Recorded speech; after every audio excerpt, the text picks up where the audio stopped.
has details.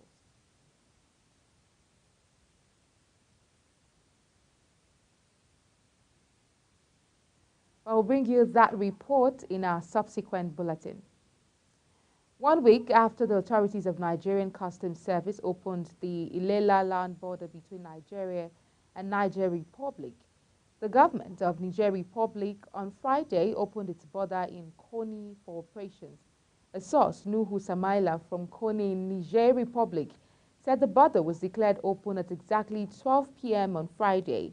He commended the decision of the leadership of the country, the military junta, for giving a listening hearing to the yearnings of the people by ensuring the border is opened. Governor Hope Uzodinma of Imo State has approved the appointment of his brother, Ferdinand Uzodinma, as his Deputy Chief of Staff in charge of General Services. The governor also reappointed Cosmos Iwu as the Secretary to the state government, Nnamdi Anaye as his Chief of Staff, and Sidney Agbo as the Deputy Chief of Staff in charge of operations. The three officials served in the same capacities in Uzodinma's first 4 years as governor. Also appointed are Patrick Ekeji as the Deputy Chief of Staff in charge of administration, and Sam Nwaobasi named as the Special Advisor on Program and Policy Implementation and Monitoring. The Nigerian Senate has raised concern over the growing threats posed by the menace out of school children in Nigeria, calling for multi-sectoral interventions to tackle it. The upper chamber says the dangers posed to society by the growing number of out-of-school children is real, citing cases of banditry, kidnapping, armed robbery, murder, and other forms of violent crimes as manifestations. Lawmakers expressed their opinions as they debated a motion on the topic compelling need to tackle the challenge of out-of-school children in Nigeria, sponsored by Senator Adebule Idiat Oluranti from Lagos West. Kikelomo Okere has details. Adebule Idiat, representing Lagos West in our motion, says it has become worrisome, going by 2022 report of the United Nations Education, Scientific and Cultural Organization, UNESCO, that about 20 million Nigerian children are out of school, which represents 10% of the estimated Nigerian population of 200 million people, and also represents the highest number of the out-of-school children from any country globally. That the social impacts of having about 20 million out-of-school children on the Nigerian state will include impediment to achieving some of the United Nations Sustainable Development Goals, especially Goal 4, which is to ensure inclusiveness and equitable quality of education and promotion of lifelong learning opportunities for all. Making a contribution, former governor of Edo State, Senator Adams Oshomole, criticized state governors who claimed they could not afford the 50% counterpart fund to access the UBE program. It cannot be the truth that every governor can afford to buy the same bulletproof car. We can afford the same state-of-the-art government house, but we cannot afford to pay 50% subsidy to ensure that the child of the poor go to school. Other senators contributed to the debate by calling on the government at all levels to urgently arrest the trend. Those of us who will know the reasons, part of the reasons for banditry, will tell you that they are not educated. They don't have anything to do. Once their cows are taken away, they now engage in banditry. In his remark, President of the Senate, Godswill Akpabio, says, since education is the bedrock of all good things in any society, government at all levels should ensure that no school-aged child stay out of school in Nigeria. Take a cue from what I did when I was governor of Akwa Ibom State. I signed the Child Rights Bill into law and I enshrined a provision of 6 months imprisonment for any guardian or parents that allows a child of school age to roam around the streets, go into hawking or any other venture during school hours. And that way we had enforcers We had special assistants to the governor on education monitoring, and they went around the state to search from local government to make sure that no child was left behind and no child was in a farm or was on the street or was selling newspapers during school hours. It was quite effective. And then we declared free and compulsory education in the state for all children of school ages, from primary school to senior secondary school, and opening it up to all Nigerian children who were residents in Akwa Ibom State for 8 years. Kike Lomo Okeri, Global Television News. Ahead of the Ondo State governorship election, the Independent National Electoral Commission, INEC, has urged civil society organizations to engage with political parties and observe their primaries just as they engage with INEC and deploy observers to the main election conducted by the commission. Professor Yakubu made this call while addressing CSOs at its first consultative meeting for the year in Abuja, adding that in doing so will further strengthen CSOs' advocacy for inclusivity for groups such as women, youths, and persons with disability that are underrepresented in elective offices at national and state levels. Anthony Mamadou has details. In a strategic meeting with the CSOs, Professor Yakubu Mahmood urged them to submit their observation report, saying it is mandatory as one of the conditions for eligibility to observe future elections. He noted that going forward, the Commission will operate strictly on the policy of no observation report, no accreditation. Parties will commence their primaries for the governorship election in the next 2 weeks. 16 political parties out of 19 have so far indicated interest in participating in the election. I urge civil society organizations to engage with political parties and observe their primaries just as we engage with INEC and deploy observers to the main election conducted by the Commission. By doing so, you will strengthen your advocacy, particularly for inclusivity for groups such as women, youth, and persons with disability that are underrepresented in elected offices at national and state level. I want to reassure you that INEC will continue to partner with civil society organizations. We appreciate the observations and recommendations contained in your election. Responding on behalf of the CSOs, the Executive Director, Sustainable Gender Action Initiative, Mofiliat Fijabi, assures INEC of the commitment of CSOs to a smooth electioneering process. She added that the CSO will not relent in providing a voice for the voiceless in the society. For an inclusive democratic process driven by the kind of election that we all work together to have in this country. And of course, the fact that civil society organizations already work with political parties would also strengthen its observation of primaries, leading to the emergence of candidates in elections. The Commission, however, states that the forthcoming off-cycle governorship elections in Edo and Ondo states will hold as follows. The Edo governorship election to hold on Saturday, 21st September 2024, while that of Ondo State is scheduled for Saturday, 16 November 2024.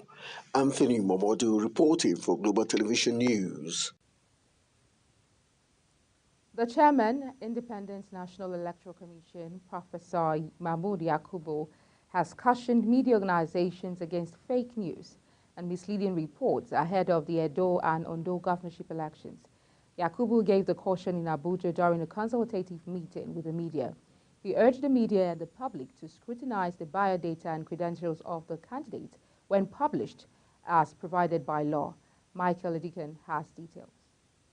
The INEC chairman urged media organizations to engage with political parties as well as their aspirants on a report on the primaries with the same diligence and depth they report the main elections conducted by INEC. INEC board further assures that the Commission will continue to collaborate with the media on the activities of the electoral body. Important reality in today's age of information technology is the spread of fake news and misinformation instantly and on a global scale. As I said on many occasions, INEC does not believe in censorship. The best antidote to fake news is greater openness and transparency. It is in furtherance of this policy that the Commission interfaces regularly with stakeholders through our regular consultative meetings. We appreciate our partnership with the media, and I want to reassure you that INEC will continue to work very closely indeed with you. In a remark, the President of Nigerian Union of Journalists, Chris Izioguso, says the media will continue to uphold the sanctity of the ballot and safeguard the democratic aspiration of the citizens. He promised that the NUJ will continue to support INEC through accurate reportage of its activities to assist the electorate in making informed decisions. Together, we must uphold the sanctity of the ballot box and safeguard democratic aspirations of our nation. It is hoped that our collective efforts would pave the way for a brighter, more prosperous future for all Nigerians. The Independent National Electoral Commission says it will publish the personal particulars of the candidate in Form AC9 for the Edo State governorship election on the 31st of this month as required by law. For the Ondo governorship election scheduled for 16th of November 2024, Professor Yakubu said political parties are expected to commence the conduct of primaries in the next 2 weeks. Edikan Michael, Global TV News. You're watching News Cycle coming to you live from Nigeria's capital, Abuja. We're on Star Times, channel 276. Kindly follow us on our social media platforms using @Global TV NG and other handles now showing on your screen. When the News Cycle returns, Tinubu Airport, Mina gets $3.2 million Army Aviation hangar. This and other stories coming right after this break. Please stay with us. We'll be right back.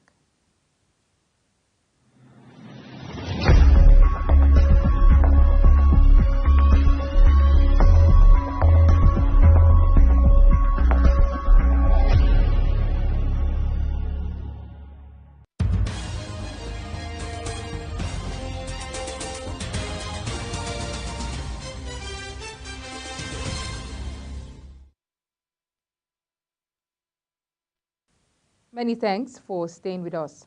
Now, if you've just joined us, this is Global Television bringing you live broadcast of the News Cycle. Now, on the foreign scene, the United Nations Security Council is expected to vote as soon as Friday on a United States drafted resolution calling for a ceasefire in Gaza as the European Union called for a humanitarian pause, adding to the pressure on Israel to end its 5-month-long bombardment of the Palestinian territory. Washington, Israel's staunchest ally, has been gradually hardening its tone following its early solid support for Israeli Prime Minister Benjamin Netanyahu and his war in Gaza. The latest draft resolution marks a further toughening of Washington's approach amid rising global condemnation of a war in which some 32,000 Palestinians have been killed. UN experts have also warned of an imminent famine as a result of Israel's blockade. Now let's go over to the business desk. And now in business, Nyesom Wike, the Minister of the Federal Capital Territory, has approved the disbursement of 280.3 million naira in scholarships for 13,946 underprivileged students across all educational levels in the FCT. This announcement was made by Danlami Hayo, Mandate Secretary of the Education Secretariat for the FCT administration in Gwagwalada at the event marking the rapid rehabilitation of 19 public schools across the Federal Capital Territory. The ceremony was held at the School of the Gifted in the Gwagwalada Area Council within the Federal Capital Territory.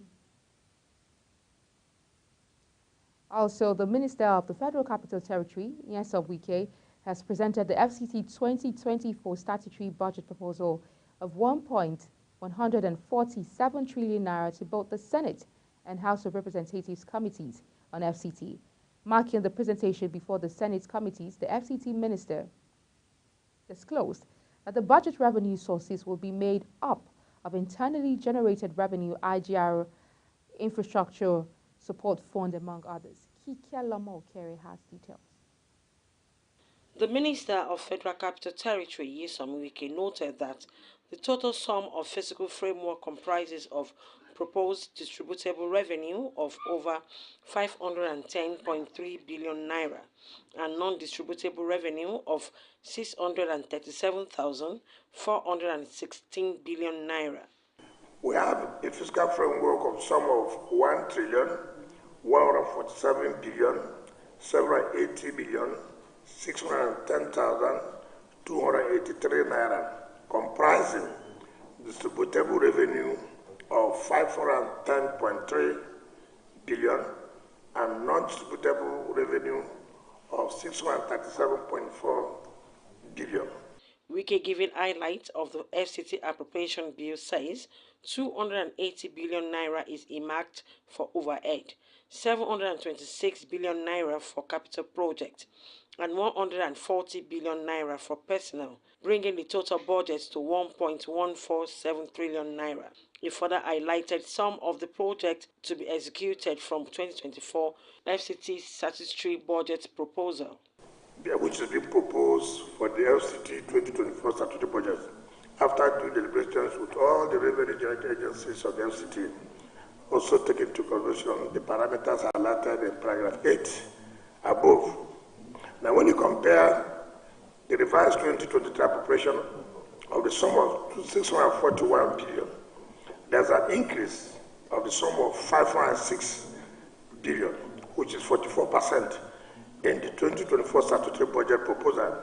The increase is as a result of the expected loan from the commercial bank since we have exited from TSA in the sum of 500 billion.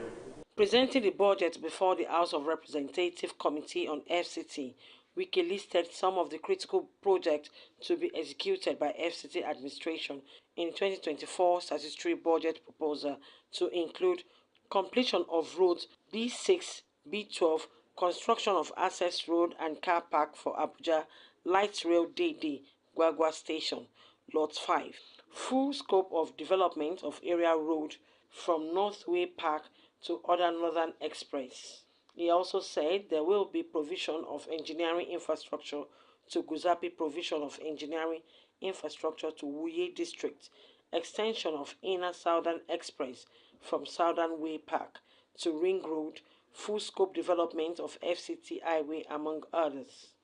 It's important to note that the FCT statutory budget is mainly funded from 1%, from the proceeds of the 1% of the 52.6% of the statutory allocation of the federal government that comes from the federation account, and also internally generated revenue and other sources as contained in the revenue fiscal framework. Chairman of the House Committee on FCT, Honorable Aliu Betara, and other members of his committee assured the administration of their unwavering support, charging him to look at revenue generation and Area Council IGR. Kike Lomo Okeri, Global Television News. In fulfillment of his pledge to create a new security architecture to secure mining sites, the Minister of Solid Minerals Development, Dele Alake, has charged the 2,220-strong Mines Marshal, tagged Higher King Kogo, to smoke out illegal miners and all those who flout the nation's mining laws. Formally receiving the marshals drawn from the Nigerian Security and Civil Defense Corps, NSCDC, from the Commandant General Abubakar Audi, representing the Minister of Interior, Honorable Olubunmi Tunji Ojo, Alake charged the new operatives to stem theft and all nefarious activities around the nation's mineral resources so that the nation can reap maximum benefit from its God-given resources. Queen Agaba has details. It will be recalled that as a result of the efforts of the Presidential Inter-Ministerial Committee on Securing Natural Resources, chaired by Dr. Alake, the Minister of Interior, Honorable Olubunmi Ojo, a few weeks ago launched the NSCDC-led Mines Marshal, which represents the first layer of the new security architecture to secure the mining environment. Alake disclosed that talks are on with the Ministry of Police Affairs to boost the marshals with more men, with a command structure spread across the 36 states and the FCT. today's event of launching and formally handing over the civil defense structure to engage illegal miners and sanitize our mining environment was also part of what we conceived at the interministerial committee level. I am very, very happy to let the public know that we did say at the onset that we are going to tackle insecurity in this sector. And the first batch of the security apparatus that we are using in this sector is what we are launching here today. In his remarks, NSCDC Commandant General Abubakar Odi stated that the new mines marshal will give verve to the Corps' mandate of protecting national assets and infrastructure, in which solid minerals is a major component. Odi revealed that the marshals will liaise with mine inspectorates in states to garner intelligence and take directives from the ministry for effective execution of its mandate. They call them mining marshals, transport and mining marshals, with an operational code. There's an operational code name called Hayakin Ogo. Hayakin Ogo. All those illegal miners who are hiding, we will smoke them out. The country have realized that we are losing a very huge amount of revenues from the mining industry. And so the squad is here, and this same squad is going to be replicated. In fact, they are ready. They are just, by the time we hand over to our brother here, we will now give instruction that we will liaise with all the state arm of the solid minerals department, ministry, so that we replicate the same squad, nationwide. The chairman, House Committee on Solid Minerals, Honorable Jonathan Befwi, who graced the occasion, expressed satisfaction with the new security outfit, noting that with improved security around mining areas, Nigeria's economic fortunes is bound for a forward leap. I am excited today, Honorable Minister, because today Nigeria can finally sleep with two eyes closed, knowing that with what you have been able to achieve here today, our economic fortunes are going to change in no distant time.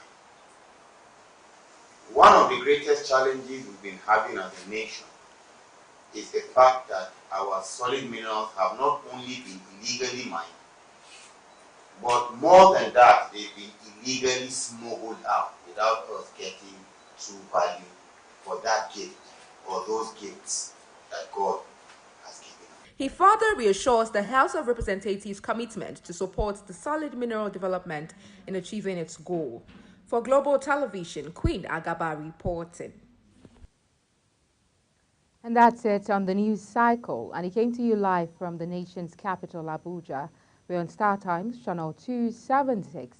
Kindly follow us on all social media platforms using @Global TV NG and other handles now showing on your screen. I'm Queen Agaba. Thank you for watching, and see you again.